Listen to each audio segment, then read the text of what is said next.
G'day, John Canny here. Well, I'm about to go on another trip to the Outback. This time it's a bit special for me because I'm taking my son and my grandson with me. So the three of us will be off to the southwestern Queensland Outback. It's only going to be a reasonably short trip, about 8 or 9 days, but we'll cover a couple of thousand kilometres and have a lot of fun, I'm sure. But I thought what I would do today is just talk about how I get my vehicle ready for going to the Outback. In this case, obviously, it's the Ineos Grenadier. So let's have a look. You know, there's not major things I do, but there's some things that you might be interested in. So let's have a look. We'll go around to the front of the car. So the front of the car, I just want to mention a couple of things that I've added recently. I have a winch on here. It's the red winch that comes with it, but it comes without a winch hook. And I've actually purchased a G-Link from George 4x4.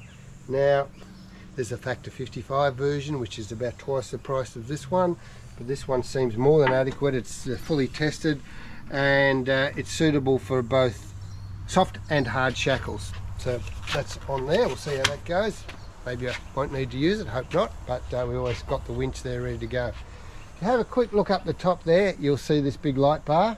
And I'm going to talk about that light bar in a separate video because I want to talk to you about why I think that light bar is special and different from all of the others that I've found on the market and really suitable for this car or any four-wheel drive.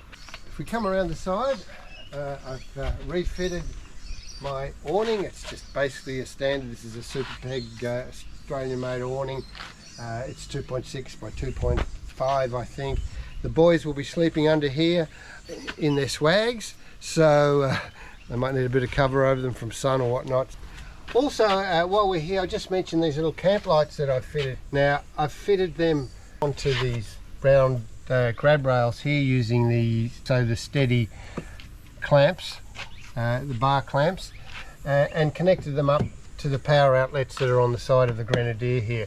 Now, yeah, okay, they work well. The only issue is they are switched from inside the car. So, yeah, that's fine at the moment. I've got my 4 Max Tracks on the roof, or on the roof rack. And down here, the tow bar section, I just want to talk about this for a moment. I've got my Stone Stomper on here. Now, I've had a bit of trouble with this whole Stone Stomper setup until now because the tow ball mount that comes with the Ineos Grenadier is very, very short. It's very tight in here, and there's not enough room to get this on satisfactorily there. So I had to find a longer tow ball mount. Now, I struggled with that, as I mentioned in a previous video, because the receiver on the Grenadier is really tight. But after finding that most of the local manufacturers or suppliers here would not fit in there without, you know, you could grind it down, I suppose, as someone suggested, but I didn't want to do that. Now, I found an organisation, a small family engineering business in South Australia called Allin Tow Bars, A-L-L-I-N, and they've been really helpful. They sent me a blank to make sure it would fit first, and it did. So they've supplied this tow bar mount to me. Now, it's a real piece of engineering. I mean, I love seeing things that are beautifully made, not mass produced. They do make them and sell them. It's a 3.5 ton rated tow ball mount. It is also a solid tongue that goes in there and not hollow, and it's just a really nice piece of engineering. It's also that little bit longer. This is a 280mm from there to the pinhole, and that suits me perfectly. I also find even when I'm putting things on here, like my little tinny and stuff like that, having that little bit of extra out there, because you've got this over the top of everything that you're trying to do under there, and it's just more convenient, and it works better to have that extra, you know, 3 or 4 inches or whatever it is of the tow ball. So Allin tow balls and tow bars, great job, thank you for that. They've finally given me what I need for that. If we move around, the only other thing I've got on is my trusty old shovel there that I use. Certainly an essential when you go to the Outback. to make sure you've got a shovel. I've seen people trying to dig sand and dirt out with their Max Tracks, but it's much easier to have a shovel.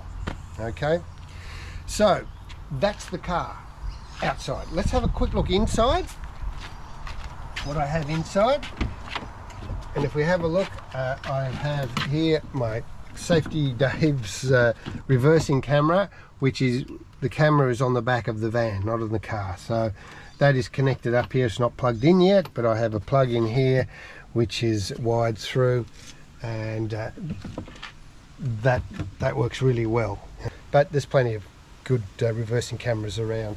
Over the other side, I've got my mapping system. Let's go around and have a look at that. So this is maps, memory maps for all. I've got it installed on my iPad mini, and I've got a RAM mount here, and I've got it onto the windscreen with a sea sucker mount, which these things are great. They just do not move. They're not cheap, but they do not move or fall off. Now I'm also running a power lead down to my outlets that I have underneath there. Where are they? Underneath there. Okay, to run this, because I keep it going all the time. But this is a great system. You know, I just think they're better than those dedicated units from Garmin or HEMA, where they're just as big, but you can't use them for anything else. On this, I've got my wiki camps, and I've got my Google Earth, and I've got my emails if I happen to be in there. So yeah, I'm not sure that this is the ideal position for it. It's certainly easy to use, but I can't find anywhere else where I can put the screen that doesn't impede the view of either the driver or the passenger. Of course, I've got over here, I have my UHF radio, and for those who are wondering where to install these, I've found there's some good double-sided tape onto this shiny bit here. It works well. That's been on there for nearly 10,000 kilometers. Heat, corrugations, hasn't moved, and no holes drilled, and it seems to be in a fairly convenient spot for me anyway. So there's a suggestion. Other thing I have up here, of course, which I never leave home without, is my Zoleo GPS communications device. It's an SOS and emergency beacon basically, but it also allows me to communicate with family and friends via text or email, regardless of whether I have cellular cover, and it also can leave a breadcrumb trail of where we are at all times, which goes back to family and friends. I have a video on that, which I'll link at the end of this if you're interested in those, but for safety I never leave home without that. So in the back here I have got this new fire extinguisher that I purchased. These are called Fire Strikers. They're known as fire sticks, and there's a few other names for them around the world, but they're a new style fire extinguisher, and having spent 30 odd years in the fire brigade, I know the importance of a fire extinguisher in the car.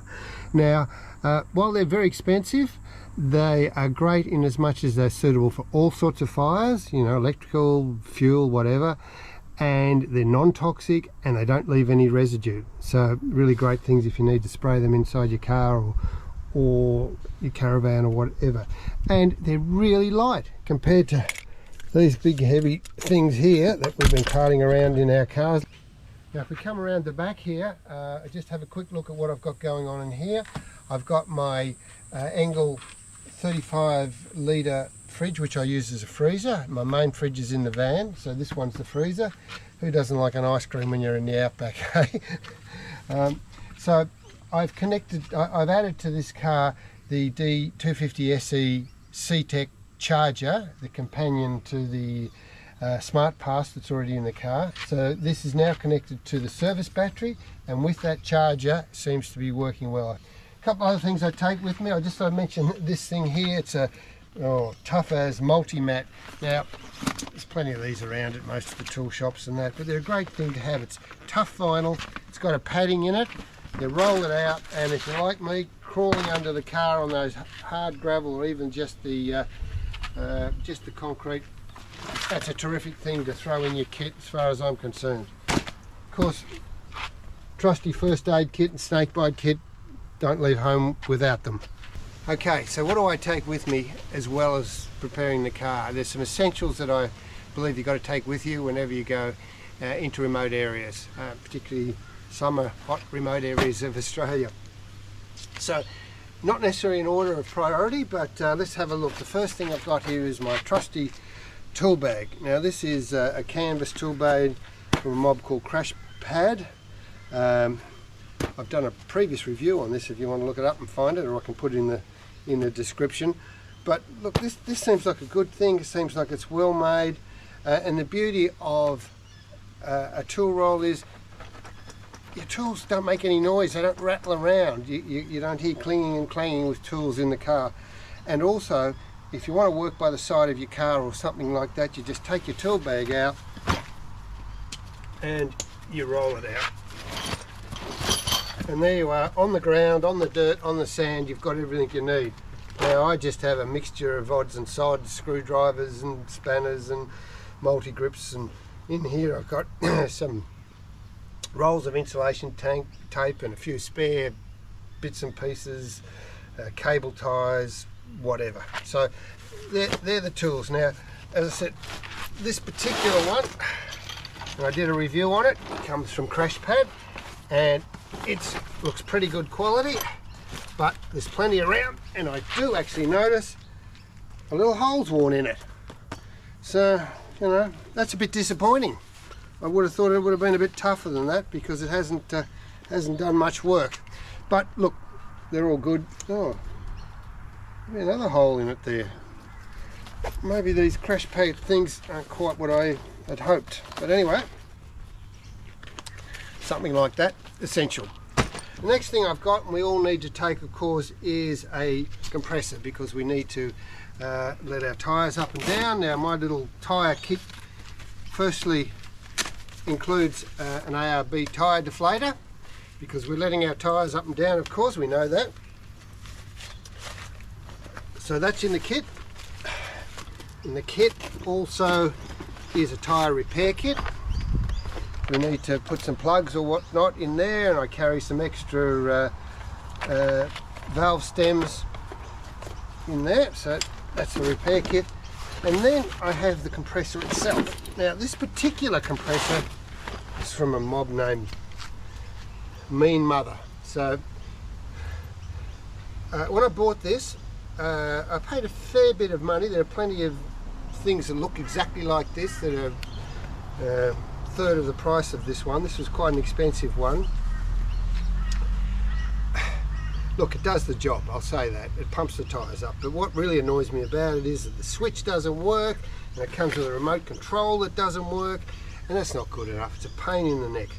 You have to unplug the blasted thing every time you want to turn it on and off, and that's annoying. So I will be looking for either an ARB or a TJM or some good quality one. I was hoping to fit an inboard one in the car, but as yet I haven't really resolved where that would go.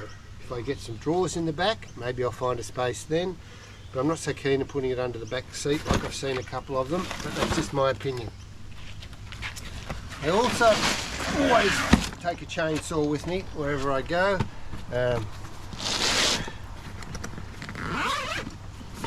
For firewood, but not only firewood. You know, you never know when you come across a track and there's a branch or a tree or something you might have to move. You can get some little peddly ones. I think you need a substantial one if you're going to take one at all, but quite frankly this is a petrol one, and I think their days are numbered. I'm looking forward to replacing this with a good quality battery operated chainsaw. Lighter, quieter.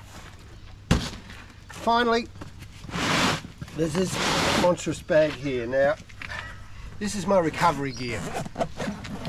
Okay, now I'm pretty fussy about making sure that I've got everything I need for recovery gear.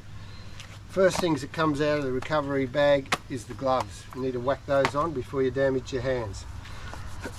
Then I've got, and this is again in no particular order, this is a bridle. So we've got recovery points on this car, and most serious four-wheel drivers or Outbackers will have proper recovery points on their car.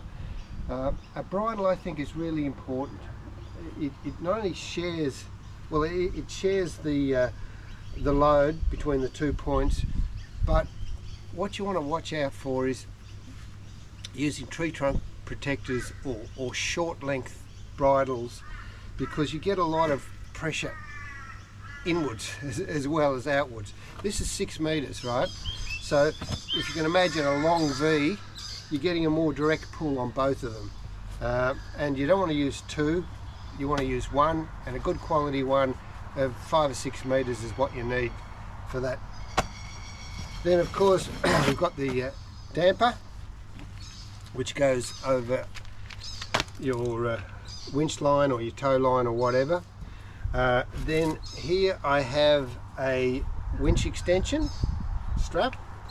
In fact, I've got 2 winch extension. I've got a winch extension rope as well. And the reason I've got, well, actually 2 of those, is that the red winch on these things is pretty short by comparison to most. So a couple of extra extension straps there. I'm really keen on soft winches these days. Safety first, always, you know, try to keep the metal away from things. So I've got 3. Then I've got an equalizer strap as well. As I said, be careful with these equalizer straps because they're not very long. In some instances they're okay if you've got, but that's there. And then, so that can also be a tree trunk protector. And here's a tree trunk protector. And then I have in here recovery rope. Okay, this is a kinetic rope, and it's maximum braking strength 13.3 ton, 10 meter. So I've got that rather than a snatch strap. And there's another soft shackle, another pair of gloves. And what I do carry also is I do carry some hard shackles. I carry a couple of these and a couple of the smaller ones. Now, the reason I carry these is because in some circumstances you might need to use them. If I'm connecting to somebody else who has got, for example, recovery points on their vehicle that are not suitable for soft shackles, then that's why I've got these. I also keep my straps for my max traps in here as well. I don't want to lose those. So that's all my recovery gear, and it's fairly extensive, but I'd like to make sure I've got the appropriate equipment if I need that. You travel alone most times. I'm not traveling with another vehicle, and I need to know how to recover myself if I get into that situation. So that's about it. So in a couple of days I'll be heading off to another trip. I said probably do at least 2,000 kilometres, and will be a family affair with my son and grandson, which I'm really looking forward to. So experience for them. They're not big outback travellers, but they're looking forward to it also. So I will be videoing that, and you can look forward to some adventures out there which will be coming up soon. So thanks for watching. Please subscribe. It really helps with the distribution, and I'd really appreciate it if you do that. So press the subscribe button and the like if you like it, and any comments I'd be appreciated. If there's something I should be taking that, you know, I've missed out on, let me know. Remembering that I've got the van as well, so I've got stuff in there, and that might be a separate video of all the stuff I take there. Till next time, thanks for watching.